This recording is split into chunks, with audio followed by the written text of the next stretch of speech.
hoarse whisper. "Good job, I'm awake. What are you doing here?" Meg was obviously irritated. "I need you to come with me. Hurry up." She leaned farther out the window. "Where are we going? The sun's not even up yet." Joe cast another glance at the skyline, where the glow on the eastern horizon had widened since his last check. "I know, that's kind of the point. Now shake a leg," he urged as loudly as he dared.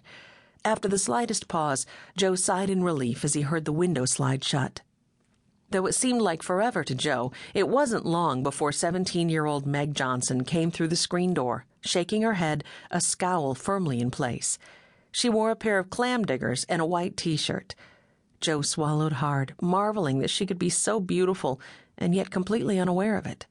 Her long hair was the color of summer wheat, combining the palest of straw with golden hues that tumbled over her shoulders. The color of her eyes, somewhere between blue and green, changed with her moods, something Joe found both intimidating and wonderful.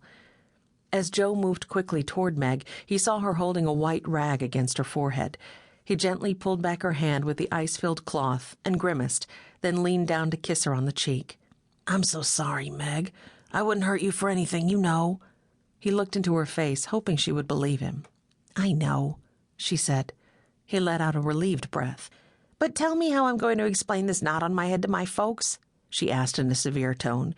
"By the way, Dad, Joe stopped by in the dark and pelted me with a rock." Joe grabbed her hand and pulled her toward the truck. "Well, when you put it that way, it doesn't sound so good," he acknowledged. "But now we really do have to hurry. We're running a few minutes behind schedule." Meg sighed, still sounding out of sorts. "Where are we going? What schedule?" Joe helped her into the truck. "You'll see," was all he would say as he climbed in beside her and started up the truck. She glanced at the 2 leather jackets lying on the bench seat between them. "Joe, what are we doing? It's too warm for jackets." "Well, down here it is," he acknowledged. "But we'll need 'em when we get to Betty." "You might have warned me we were taking Betty. Or maybe you were worried I wouldn't come along if you explained. Is that it?" It appeared she wasn't going to give up her scolding tone yet. Joe glanced over at her and beamed. "You can't resist me, Meg Johnson, and you know it."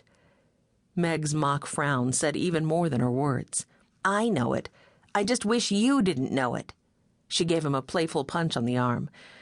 The Ford turned through the pasture gate and bumped over the grassy surface. Joe gathered both jackets and opened his door. "Come on, let's go." "What is the hurry, anyway?" she protested as she opened her door and climbed out. But Joe slammed her door and grabbed her hand again without answering. He was practically trotting now as Meg continued with weak sounds of disapproval. Framed in the headlights stood a tandem, open-cockpit biplane with a swashbuckling Betty painted across the tail. Joe handed Meg a jacket, then slipped quickly into his own as he moved toward the plane. "It'll be chilly up there. Hurry and zip up your jacket," Joe called to Meg. He helped her onto the wing and into the front cockpit. "What are we doing anyway?" she probed once more. "Well, I want to show you something." Joe stepped into the cockpit behind her. "But it's still dark. I won't be able to see a thing." Meg sure wasn't going to make this easy. "Well, where's the girl who likes adventure?" he joked. "She's sitting in this plane ready to take off with you," Meg said wryly as she twisted in her seat to look at him. "And?"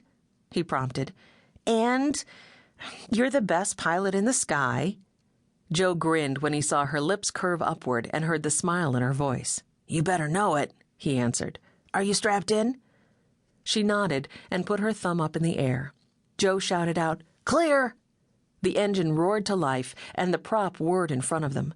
Joe reached up to his neck to feel the St. Christopher's medal Meg had given him after his first solo flight. Satisfied, he maneuvered the plane confidently onto the dirt airstrip. Once they were airborne, Joe banked west under the clouds that by now were streaked with gold. The ground below disappeared into a huge pre-dawn shadow, and the sky cocooned them with the promise of the coming light. He pulled back on the stick and felt the plane respond, climbing into the canopy above them.